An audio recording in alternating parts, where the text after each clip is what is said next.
Hello friends, baby garden में आपका स्वागत है। तो फ्रेंड्स, आज मैं शेयर करूंगी आपसे कुछ अपने ऐसे इंडोर प्लांट जो छोटे गमलों में बड़े बड़े प्लांट मेरे लगे हुए हैं। तो कैसे आप छोटे गमलों में बड़े बड़े प्लांट लगा सकते हैं। कुछ बातों का ध्यान रखिए तो फिर जो छोटे छोटे गमलों में भी आप बड़े बड़े प्लांट जो है लगा सकते हैं। तो मैं इस तरह के ही प्लांट आपसे शेयर करूंगी जो मेरे पास लगे हुए हैं। मेरे पास तो बहुत सारे लगे हुए हैं, तो मैं कुछ आपसे शेयर करती हूँ। तो आइए देखते हैं। तो सबसे पहला प्लांट है जो लगा हुआ है 8 इंच के गमले में। तो ये है क्रोटन का प्लांट और इसकी जो हाइट है कम से कम भी 5 फीट है।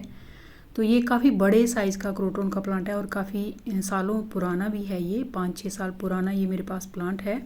तो देखिए ये 8 इंच के प्लास्टिक पॉट में लगा हुआ है। तो छोटे गमलों में बड़े प्लांट लगाने के लिए आप कुछ बातों का ध्यान रखिए। जैसे सबसे पहले है कि इनकी जो सही लोकेशन होती है, जो इनकी लोकेशन या जो इनकी जो सनलाइट की रिक्वायरमेंट रहती है वो इनको दीजिए। तो ये छोटे गमलों में भी चल जाते हैं और फिर जो है इनको ज़्यादा कोई प्रॉब्लम नहीं होती है छोटे गमलों में। तो इन कुछ बातों का जो मैं आगे भी आपसे शेयर करूंगी, इन कुछ बातों का ध्यान रखेंगे। तो ये देखिए क्रोटन का प्लांट मेरा चल रहा है अच्छे से। तो दूसरा जो प्लांट है जो 10 इंच के सीमेंट के पॉट में चल रहा है, तो वो देखिए ये है एरोकेरिया या क्रिसमस ट्री का प्लांट है। और ये देखिए ये 10 इंच के सीमेंट के पॉट में लगा हुआ है और अच्छे से चल रहा है। तो लोकेशन के बाद मैं बात करूँ कि इनको टाइम से पानी देना और टाइम से फर्टिलाइज़र देना। तो ये भी जो तीसरी रिक्वायरमेंट है, दूसरी और तीसरी, कि टाइम से इनको पानी चाहिए। जब आपके प्लांट छोटे गमलों में लगे रहते हैं तो उनको टाइम से आपको पानी भी देना पड़ता है। जैसे पहले मैंने लोकेशन बताया, दूसरी मैंने ये पानी की टाइम से पानी दीजिए और टाइम से फर्टिलाइज़र इनको दीजिए। तो फिर ये छोटे गमलों में भी इनको ज़्यादा प्रॉब्लम नहीं होती है, एडजस्ट हो जाते हैं उसी मिट्टी में भी ये। मगर इन टाइम टू टाइम की इनकी जो रिक्वायरमेंट होती है उनको पूरा कीजिए। तो देखिए इस तरीके से बड़े बड़े प्लांट आप छोटे गमलों में लगा सकते हैं। तो नेक्स्ट प्लांट है देखिए शेफलेरा का। तो शेफलेरा का मेरे पास प्लांट 2 हैं। एक तो मैंने लगाया हुआ है 16 इंच के जो सीमेंट का पॉट होता है। दूसरा देखिए ये भी काफ़ी कम से कम भी 4 फीट का ये प्लांट है। तो इसको मैंने लगाया हुआ है 8 इंच का जो प्लास्टिक पॉट रहता है उसमें लगाया हुआ है। तो देखिए एक तो वेल ड्रेन मिट्टी में भी इनको लगाना पड़ता है जिसमें जो है इनकी रूट्स अच्छे से फैल सके। तो ये इस तरह की कुछ जो है रिक्वायरमेंट रहती हैं कि टाइम से पानी दिया, अच्छे से इनकी जो लोकेशन है या इनकी सन की जो रिक्वायरमेंट है वो उनको पूरा किया और साथ में फर्टिलाइज़र टाइम टू टाइम इनको दिया और साथ में वेल ड्रेन मिट्टी में ग्रो किया। तो फिर जो अच्छे से ये चलते रहते हैं। और देखिए कितना बड़ा ये प्लांट है। तो नेक्स्ट प्लांट है देखिए ये सॉन्ग ऑफ इंडिया। तो सॉन्ग ऑफ इंडिया भी जो प्लांट होता है ये भी, इसको भी बहुत बड़े गमले की ज़रूरत नहीं होती है। तो अगर आप छोटे गमलों में भी इन बड़े बड़े प्लांट्स को काफ़ी सालों के लिए रखना चाहते हैं तो क्या करना होता है कि इनकी टाइम से रिपोर्टिंग भी करनी होती है।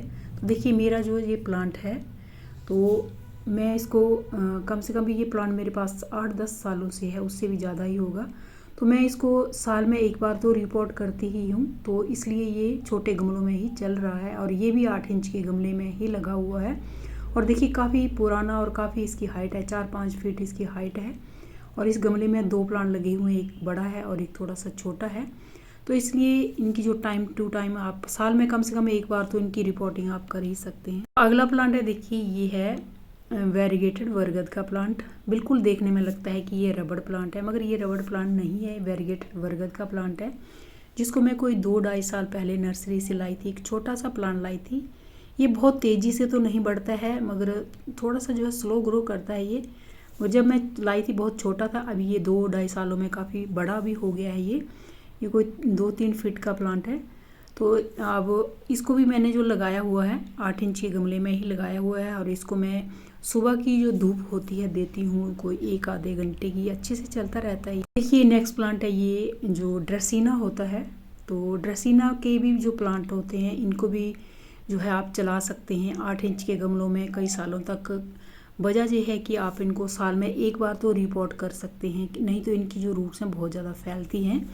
तो एक बार अगर जब आप इनको रिपोर्ट करेंगी तो जो एक्स्ट्रा रूट्स होती हैं आप उनको रिमूव कर सकते हैं। इसको कोई ज़्यादा फ़र्क नहीं पड़ता है। तो इसलिए ये छोटे गमलों में भी कई सालों तक आप इनको चला सकते हैं, चाहे आप प्लांट कितना भी बड़ा हो जाए। नेक्स्ट प्लांट है देखिए ये है बेम्बू पाम। बेम्बू पाम भी बहुत ही खूबसूरत और लो मेंटेनेंस पाम का प्लांट होता है। अगर आप कोई पाम का प्लांट ऐसा चाहते हैं जो बिना केयर के आपके इंडोर में चल जाए, आउटडोर में चल जाए, जहाँ छाया हो, धूप इसको नहीं चाहिए होती है।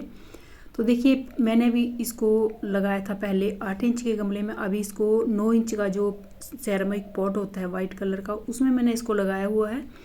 तो इसकी भी रूट बाउंड हो जाती हैं, मगर आप इसको साल में एक बार रिपोर्ट कीजिए तो फिर ये 8 इंच के गमले में, 9 इंच के गमले में सालों साल जो है चलता रहेगा। मगर टाइम टू टाइम इनको फर्टिलाइज़र दीजिए, पानी दीजिए, और इनकी जो रिपोर्टिंग है टाइम से कीजिए, और वेल ड्रेन मिट्टी में ग्रो कीजिए, तो फिर ये चलते रहते हैं। कुछ बातों का तो ध्यान हमें रखना ही पड़ता है। तो नेक्स्ट प्लांट है, देखिए मेरा जो स्टारलाइट फाइकस होता है ये वो है। तो ये देखिए ये भी काफ़ी बड़ा 3-3.5 फीट का ये प्लांट है। तो ये भी जो है 8 इंच के गमले में ही लगा हुआ है, जो प्लास्टिक पॉट रहते हैं। तो ये भी बहुत ही अच्छे से चल रहा है। ये भी प्लांट मेरे पास 2 सालों से होगा, और 2 सालों से पहले तो मैंने इसको बहुत बड़े गमले में लगाया हुआ था, जो 14-16 इंच का सीमेंट का पॉट रहता है। फिर जब मैंने इसको नेक्स्ट सीज़न जो रिपोर्ट किया, तो फिर इसको मैंने छोटे गमले में लगाया। इनकी रूट्स ज़्यादा नहीं फैलती हैं, इनको आप 8 इंच के गमले में कई सालों तक रख सकते हैं। तो देखिए ये प्लांट है गोल्डन साइप्रस, या इसको जूनिपर प्लांट भी बोलते हैं। और देखिए ये भी 3-4 फीट का प्लांट है, उससे ज़्यादा ही होगा। और ये भी लगा हुआ है 9 इंच का मिट्टी का जो पॉट रहते हैं उसमें ये लगा हुआ है। तो देखिए ये भी जो प्लांट है 2 साल से इसी में लगा हुआ है। पहले मैंने इसको बहुत बड़े से गमले में लगाया हुआ था, तो फिर शिफ्ट करके इस मिट्टी के गमले में लगाया हुआ है, और बहुत ही अच्छे से ये चल रहा है। तो इसलिए आप जो है टाइम टू टाइम इनका ध्यान रखिए, पानी की इनको ज़रूरत होती है, क्योंकि मिट्टी के गमलों में जो है पानी जल्दी सूख जाता है। गर्मी के दिनों में, सर्दी के दिनों में भी सूख जाता है, थोड़ा सा ज़्यादा टाइम लगता है। तो इस तरीके से आप लगा सकते हैं इन प्लांट्स को। तो देखिए ये कमेलिया का प्लांट है, ये फ्लावरिंग प्लांट है, और इसकी फ्लावरिंग जो होती है वो होती है जनवरी एंड में, जब फरवरी महीने में। तो देखिए कलियां तो इसमें बनना शुरू हो जाती हैं जुलाई अगस्त से ही, और देखिए इस पर इस समय बहुत सारी कलियां बनी हुई हैं। तो इसके जो फूल हैं वो खिलेंगे फरवरी तक। तो इसमें बहुत सारे कलर होते हैं। अगर आपको इस समय ये प्लांट नर्सरी पर मिले तो ले सकते हैं। और देखिए ये भी प्लांट मेरे पास कम से कम ये 2-2.5 सालों से या 3 सालों से है, और इसी गमले में मैंने इसको लगाया हुआ। और ये 9 इंच का सीमेंट का पॉट है, तो बहुत ही अच्छे से ये चल रहा है। इस प्लांट को धूप नहीं चाहिए होती है, और अच्छे से जो इसकी मिट्टी मॉइस्ट रहे, हमेशा इस तरह का ध्यान इसका रखना पड़ता है। तो लास्ट में देखिए सिंगोनियम का काफ़ी मैच्योर प्लांट है, और ये भी 8 इंच के गमले में ही लगा हुआ है, और ये 2-3 सालों तक इसी में ही अच्छे से चलता रहेगा। तो इस तरीके के प्लांट आप लगा सकते हैं। तो इस तरीके के और भी मेरे पास बहुत सारे प्लांट हैं, जो मैं आपसे कभी नेक्स्ट वीडियो में शेयर करूंगी। तो अगर आपको मेरा वीडियो अच्छा लगेगा तो इसको लाइक कीजिएगा, मेरे चैनल को सब्सक्राइब कीजिएगा। तो थैंक यू फ्रेंड्स वीडियो को देखने के लिए। वीडियो आपको कैसा लगा कमेंट करके ज़रूर बताइएगा, और फिर मिलते हैं किसी नए वीडियो में नए टॉपिक के साथ। तब तक के लिए बाय, हैप्पी गार्डनिंग।